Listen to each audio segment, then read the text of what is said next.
Welcome everyone to this Kopi session. Today with me we have Pauline Wong. She has served as principal for Holy Innocents High School for 6 years and another 12 years at CHIJ St. Teresa's Convent.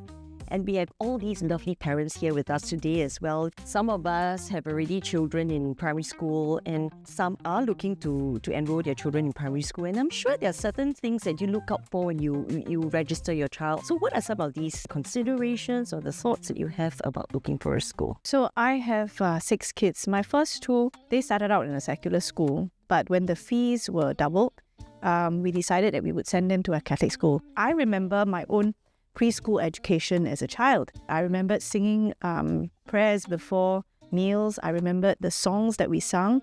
I remembered praying, and I wanted my children to experience that same exposure, that the environment of kindness, loveliness, and prayer. One of my kids transferred schools in primary 3 to 4. We had to think about what kind of virtues we wanted him to be surrounded in. What drew us to eventually choose the school that we chose, which was Catholic High, was actually the emphasis on service, giving back to society, right? Rather than just achieving for the sake of achieving. Kids are still in preschool. I live in Woodlands, right? There aren't really any Catholic schools in proximity. Currently, the preschools that we send them to are just in very, very close by. They lack something. My middle child, James, he's been in this phase for a while where he loves to play mass. He'll take any stick and he'll go around and he'll start saying Hallelujah, Gloria, whatever, and he'll just process and genuflect everywhere. So he does that a lot in school. Lately, I think his teachers sit down, right? Don't disturb. There isn't like a continuation of what is happening at home, right? So it would be nice to have whatever is at home to be continued in school. My kids go to a secular preschool. All in all, it's a very nurturing environment. So we aren't too fussed about whether it's Catholic or not. And then for primary school, it's the nearest Catholic school, Maristella. It's really a mix of my faith, my identity, but also location and convenience. It's good to hear that you all are actually talking about proximity. And it's not because you all are lazy. I think it's just simply because it's very practical. If you've got half a dozen children and you have to fight the morning rush hour, I think it's very practical. Actually, it's not so bad, because I send my kids to 3 different locations in the morning. So the 4 of them get in the car. I drop one at the MRT station. He takes a direct to St. Gabriel's. Then I drive on to Toa Payoh. I drop at CHIJ. Then I drive on to SJI and then down to Newton for the last one at primary school. Then I head home. I leave the house at 6:45. I'm home by 7:30. How do you do that? We have 3 primary schools to go to and we leave at 6:20 in the morning. Maybe I drop them off by the side of the road and they walk a little bit more. Yeah, but it's doable. Yeah. My daughter, she's primary 5 this year, so she comes home herself. It's almost an hour to get from school to anywhere. But I mean, she loves school. She's so happy in school, She's excited to go early for chapel. She's excited to participate. At St. Gabriel's, they have chapel every morning. At St. Gabriel's Secondary, yes. So my son is supposed to go, but he's in the football field. So, some of the teachers ask me, hey, you never ask your son to go. I'm like, God calls him in a different way. but it's there. The option is there. And from what I hear, there are non-Catholic kids that even turn up for the chapel. So for all the examples that Clarissa has shared with us, would you say that these are some of the ones that differentiate Catholic education from other schools? One of the things that really attracted me to sending my kids to Catholic schools is like the amount of time they spend in school. Like, I think when you actually count the amount of time they spend in school, they spend more than 6 to 8 hours in school. And that's a lot of time out of the house. So I thought that it would be, great, if there could be a continuity in like the lived values and the kind of environment that they are surrounded in. One of my kids' schools, I think the names of the classrooms are after the fruits of the spirit or something like that. One day he came home and he was rattling off all the names of the classes. He said, oh, they're the fruits of the spirit, right? Then I'm like, yeah, good, you listen in your catechism class, that kind of thing. There was just that link in his head, like, yeah, I'm really Catholic, I'm in a Catholic school kind of thing. For me, growing up, right, being in a Catholic school, I mean, of course, right, yeah, you have to study and everything, but sometimes I just look at that cross and know that I'm not alone in this. Lord help me, right? So I think it'll be nice as well, right? It serves as a reminder. Yeah, and that is, I think, I mean, you go to our church, right? And you have all of these, a Catholic church, and you see stained glass windows, you see statues, and these are all things that are meant to draw you into the faith, right? And I think it would be amazing if a school has all of that, to know that you're not alone and to know that Christ is still there. Sometimes you see the seeds planted like very early on, and I feel like every student who goes through the system may experience the faith sometimes decades down the road. My own father-in-law, he went to SJI. I know one day I was like booking flights and stuff. Then I was like, hey Dad, how come your passport don't have your English name? Then he said, oh, actually the English name was given to me by a brother in the school. More recently, I mean, he's in his like 70s already. He actually said that, oh, I'm actually curious to find out a bit more. And my mom as well. At 10 years old, she was baptized. No one in her family was Catholic, by the way. But I think one day like a neighbor or stepsister or something said, hey, I'm going to be baptized. And then my mom was in IJ, right? Chimes. Then she was like, okay, I'll go with you. Just like that. Then I asked her, like, what made it so easy for you? Because I was already in that environment. If we really trust in God's hand, right, in all this, sometimes we cannot try to force it. Like, oh, if you know, like they have like 6 years to be, you know, whatever. Sometimes it may be 6 decades, it may not be 6 years. In God's time, 60 years is nothing, what? But to us, we kanchong already, right? You know? So that's something that I just wanted to kind of highlight. My son in primary school wasn't in a Catholic school. It was always about comparing who was first, who was the best. It was always the topic, I'm better than you. But when he went to secondary school, it was a brotherhood. Everybody was building each other up to be the best that they can be. And that was what he really loved about that transition and being in a Catholic school. He's the one that will initiate praying before meals. I don't have to remind him. In front of the whole family, anywhere he goes, it doesn't matter, let's do it, you know? And like my daughter in CHIJ, no issues asking her to initiate prayer. Okay, Kiara, please start praying first. Okay, then she'll know how to initiate. She has no problems because in school, she's a prayer leader. She needs to lead the entire class in a hymn. So she has no issues with that as well. So I think it helps them to live the faith better, you know, because they're surrounded and they're constantly exposed. So when I was schooling, I was not in a Catholic school. I always felt like I was in an environment where people needed to prove themselves. And I needed to prove myself. And so when I had my own kids, I told myself I'm not going to send them to a non-Catholic school. For the boys, it was quite a no-brainer. They would go to a Catholic school because they are actually fourth generation Catholics. While it was a no-brainer, but my youngest was very drawn to another school. Because why? He had ability, right? And his ability is track and field, right? That was something he was very gifted in and he was very interested in and he wanted to hone his skills. And then he looks at the Catholic school and he says, he doesn't see his own development in those schools, you know, but I had to sit him down and say, look, it isn't just about continuing the legacy in a Catholic school, but it is also about the kind of education you're going to get. Yes, you may go to another school that focuses a lot on track and field, maybe they will develop you in that area and all that, but will it really develop you in other ways? I keep reminding him that there is more to your development of a person than just one track in your. This is just one aspect of your life. There's so many other aspects of your life that you need to develop. Yeah, and this school is able to give you that. I think we are very blessed that there are so many Catholic secondary schools that our children can choose from.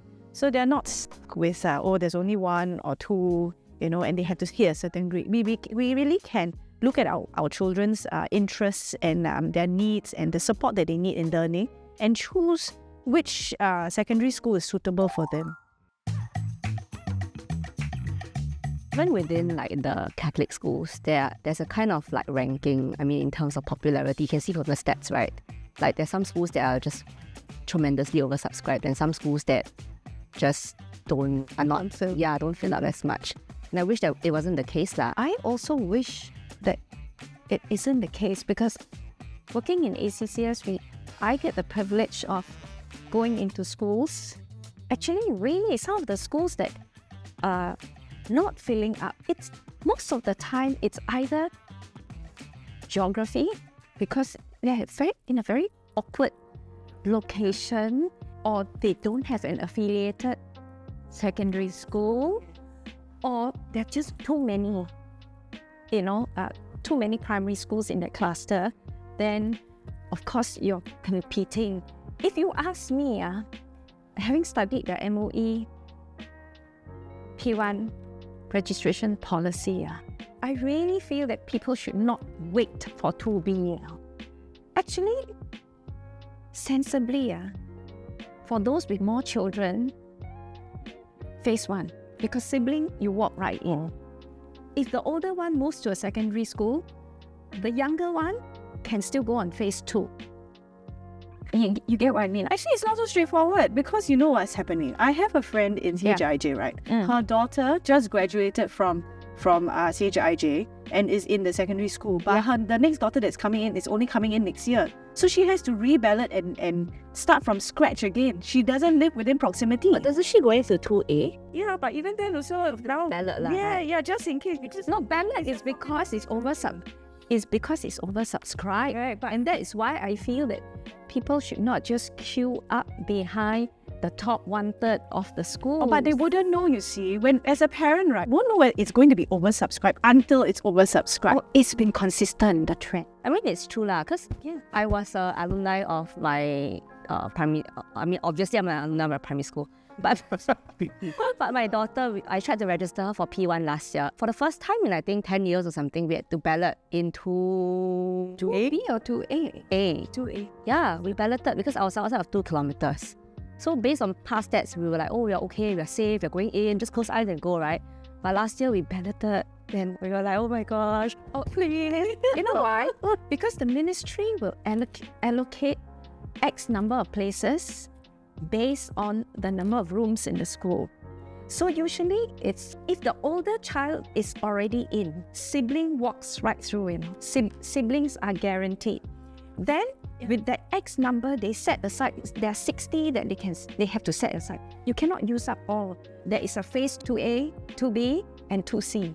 So after siblings get their places in phase 1, when you come to 2A, that number, they have to take out 20 to reserve for phase 2B, and they will have to take out 40 to reserve for 2C.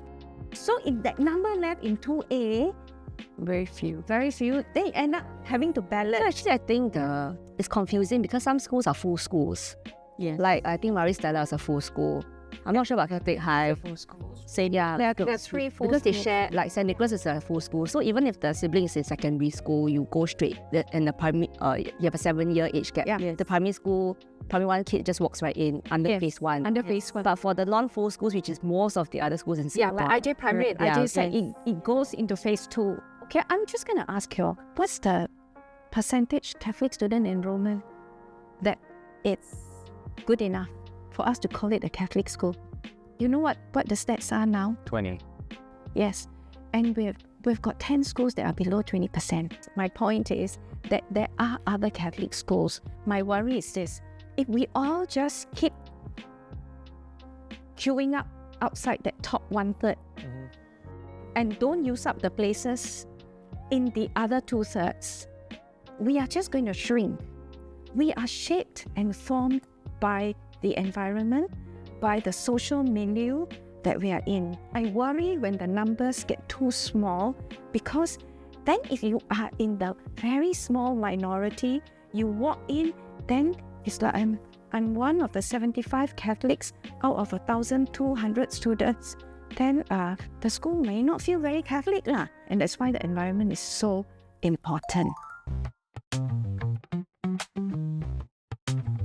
What do you think are some of the challenges that you face in raising Catholic kids? My 2 older kids, 12 and 10, they're at that phase where they really want to spend a lot of time gaming. And it's something that we really struggle with at home. Anything that's bright, shiny, loud, fun and everything will just grab their attention. The trends that's going on in class, this funny thing, bombardiro, crocodilo or something. There's a whole list of them.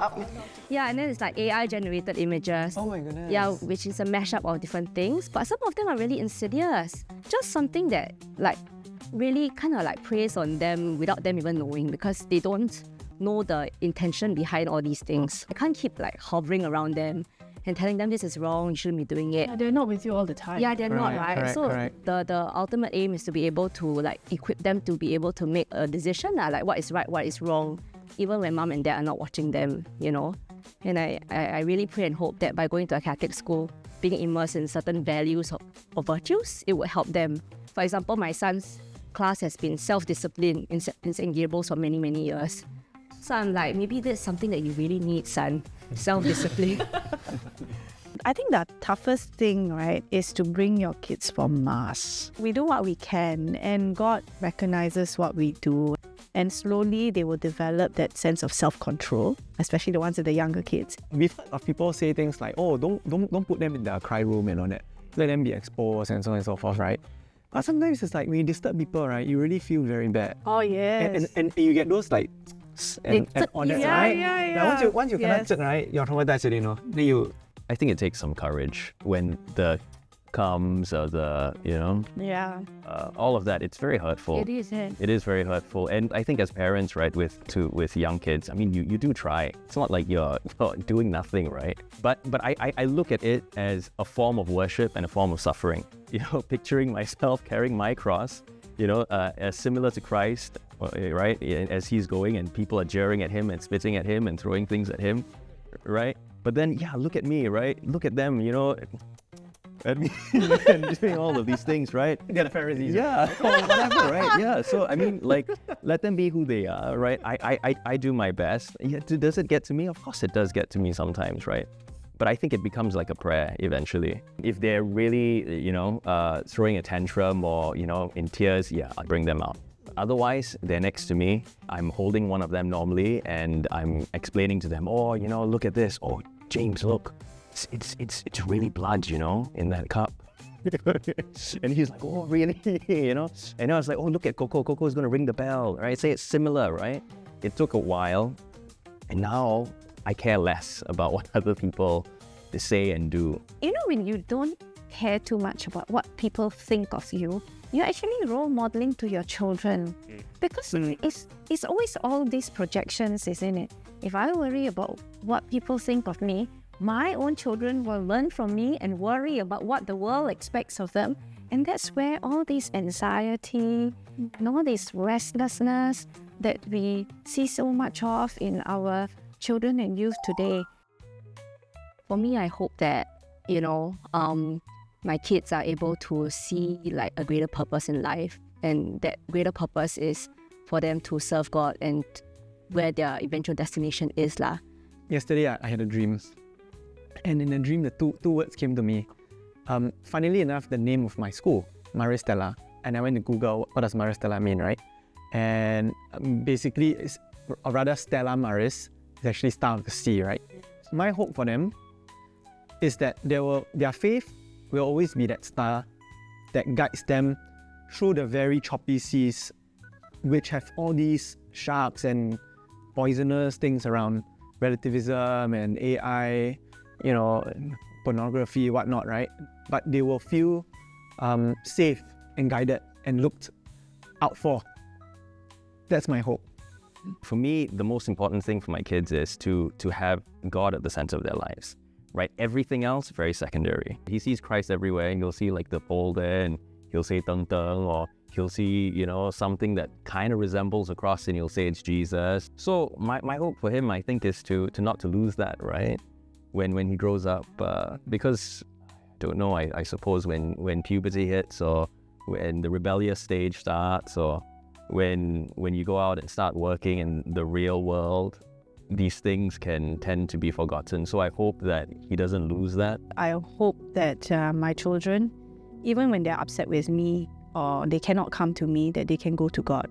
I pray very hard that this, whatever we are doing right now, sending them to Catholic schools, forcing them to go to church, you know, and the constant reminder and surrounding them with prayer and you know, whatever we can instill in the faith, that they will always know that they can go to God.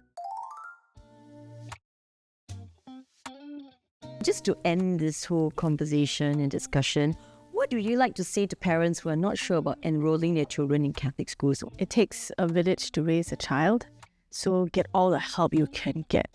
send your kids to Catholic schools so that they are surrounded, they are in the faith daily they are reminded, so that when they become adults themselves, their compass is already there and they have less to worry about because they know who to turn to.